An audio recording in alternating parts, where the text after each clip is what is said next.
Hi, everybody. It is Kevin and Dr. Thea, and we're so excited to have you guys here for another great episode of the Remote Care Services Show. Today, we're going in a little bit deep. It might seem a little clickbaity on the how remote monitoring can save lives. It's not. Like there are some real realities, and Thea's been through them with various numbers of patients. We'll get into the details. I will click our reel, and we'll get rocking and rolling.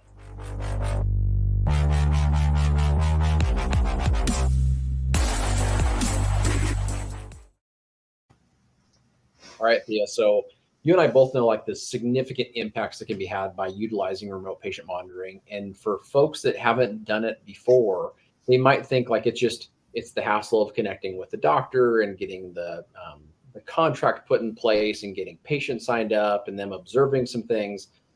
But I love that you're able to give them the perspective of what you can really do as a clinician by leveraging it to help patients out. So I'm excited for this episode.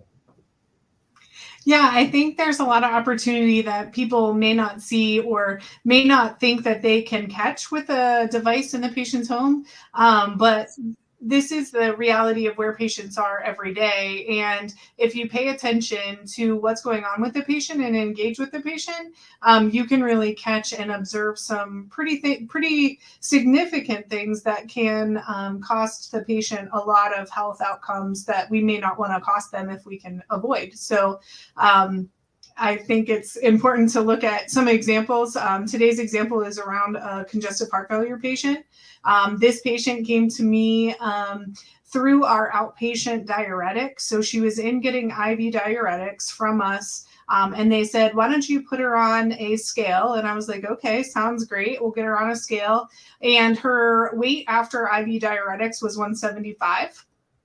And we went with 175 throughout, between 175 and 178 throughout the rest of February. So she signed up mid-February. So the rest of February, we got to the 175, 176 mark. And through March, she started out good. As you can see here, she was a couple of days with me in the first part of March last year, and she went to MIA for 6 days. And I was like, well, that was weird because up until this point, she had given me daily weights, no problems, no questions asked, no hassles. And so it was odd that she wasn't recording anything. So I called throughout that 6 days trying to reach her. And here she had been admitted into another hospital system, and they held all of her medications because of a bleed. And so, not thinking much of it, she just took the lead, of the physicians there at the other hospital. And so she didn't think much of it. But then she got my messages when she got home. And so she took her weight the evening that she got home. So you can see that she took her weight at 6:37 p.m., which she was an early 8 o'clock person, day in and day out. So we saw the 20-pound weight gain because she didn't have those diuretics while she was in the hospital. So huge outcomes for the patient needed to be had, and resources needed to be sent to the patient. You look like you had something to say, Kevin. No, I think it's just so amazing to be able to catch something like that in so many different ways. Like I didn't even think about the gap in time that you mentioned, Thea. Like you get to know patients' behaviors on when is it typical if they take something, what could be going on if they're not taking it, or what may be happening in their lives. I mean, people are busy, they have appointments, but the kind of consistency that you were seeing with this patient, I'm sure that alone was a red flag, let alone needing to see a value come in. And I just you point that out. Yeah, it's huge. And so this is kind of an extreme case with the CHF patients. We were able to get her in we immediately started an extra dose of all of her at-home diuretics with the metolazone, and she was on Lasix, but then later changed to Bumex. And then she didn't respond well enough, so they brought her back in for outpatient diuretics again. To go through another 3 sets of IV diuretics in our outpatient clinic for CHF. So really got involved with the physician. The physician did not need an office visit. She did not need to have to go to the ER or get admitted for a CHF exacerbation. So those, those interventions, especially the CHF exacerbation, is huge on the readmission metrics that the hospital and health system at large have to play by, so that they can, get the maximum reimbursement for all of these programs. CMS has stated that, a CHF admission is $17,000 for that exacerbation visit for 3 days. And so when we look at the cost to Medicare for this program, we're not asking for a lot of money between visit care for this program to be able to catch something like this. And that's why Medicare really loves these preventative services, whether it's, the remote patient monitoring program, or even just chronic care management with the outreach there. They really are into really coming through from a Medicare's preventative standpoint as well. So it's great to see that way. The patient today is currently down an additional 20 pounds. She's down in the 148 to 152 range today. So she continues to make progress with knowing where she was, and she never wants to go back there and do that again. So really made benefits there with the patient. And I was telling you, Kevin, offline, that we had another patient today that was up 6 pounds over 3 days. And that's the more typical CHF outcomes that I see, with the slight weight increases from time to time. It's funny, around the holidays, you get to see the umbrellas around everyone's numbers when they have ham or gravy or stuffing. And you really see that our American diet really does play havoc on these readings for sure. So a lot of education goes around that, around the holidays for sure. Speaking of those, Thea, like when we're looking at some of the readings that are, pretty typical inside of RPM, I mean, we're looking right now at weight management. So we have a scale that is directly reporting into our software system here. But what are other things that you are tracking and seeing some benefit from clinically that you're looking at?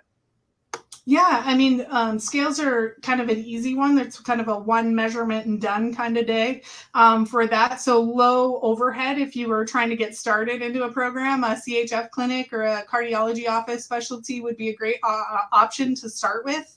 And when looking at the other devices, we have blood pressure devices, of course, that are coming in. Those have, heart rate on there, as well as irregularities of their heart rate, or heartbeat. So really being able to identify, random outliers to the trends that each patient has, whether it's from the blood pressure, their pulse, or then that irregular heartbeat coming and going. You can identify quite a bit with that without like an EKG on your watch or whatever, but you can say, hey, when you get that irregular reading on your meter, you have a smartwatch, why don't you run your EKG on your smartwatch and make sure that you're good? That little bit of education around the devices and using technology, not necessarily because it reports to me, but because it's important to care for the patient and let them advocate for themselves and use the technology that they have at their fingertips. Smart.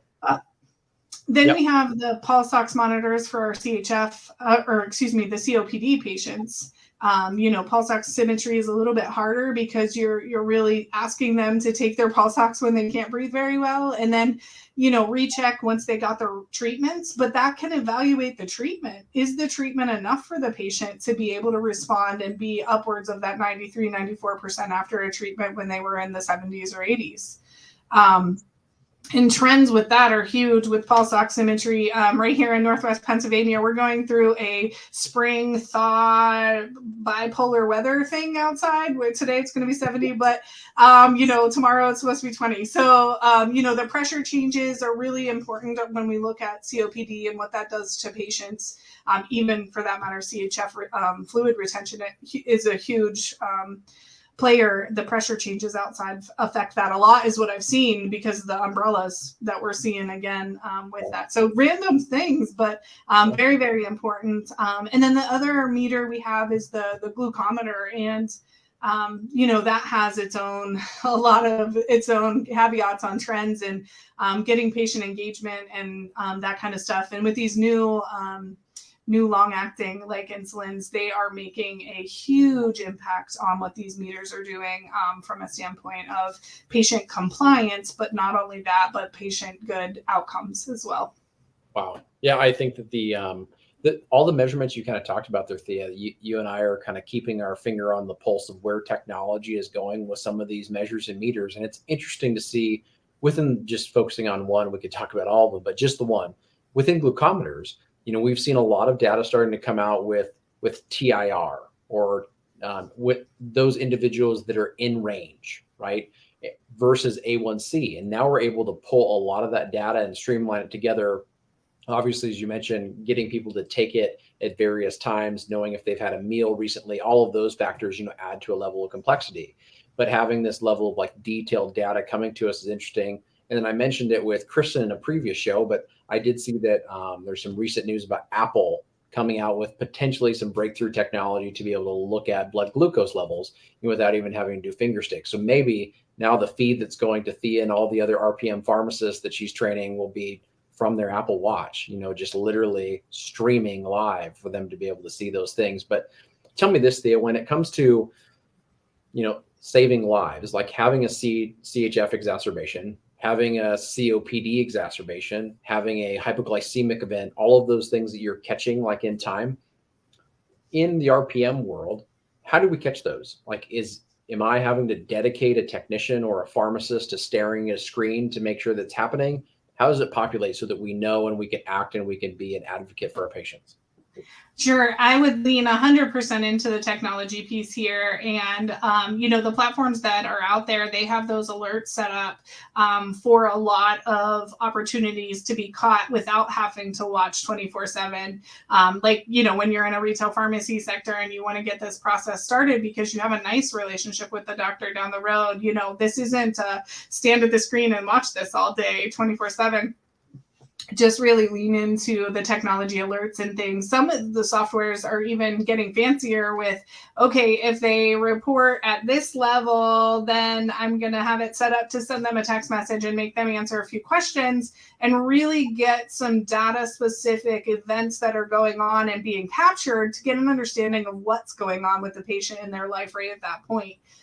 Having the compliance though and the relationship with the patient, from what I've seen, has been a little bit trickier because not every patient's going to want that. But keeping them engaged and keeping that process going day in and day out really builds the advocate in the patient. And with that, you can really dive into utilizing the technology to its fullest potential. But yeah, definitely leaning in on that technology piece so that you have the flexibility you need to be able to run a great program at scalable sizes too.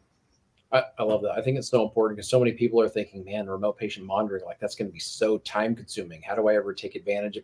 And there's so much great technology if it comes to remote messaging or algorithmic thinking. All of those things are good too. But just simply setting something up that it's an alert. So now your team is aware of something that's more acute and can kind of triage it rather quickly is fantastic to build in. And guess who can show you how to do all of that, streamline it, and has built everything? This gal right here. And so I think that's the perfect segue out. Please, if you want more information on it, we'll be going into much more detail in these shows over remote patient monitoring and chronic care management and all of remote care services. But if you want more details, if you want to ask questions, head over to Thea's channel at rphally.com, the remote care services channel, and get to learn more and get started. Yes. I hope to see everyone there. All right. We'll see you guys there. Have a great rest of the day.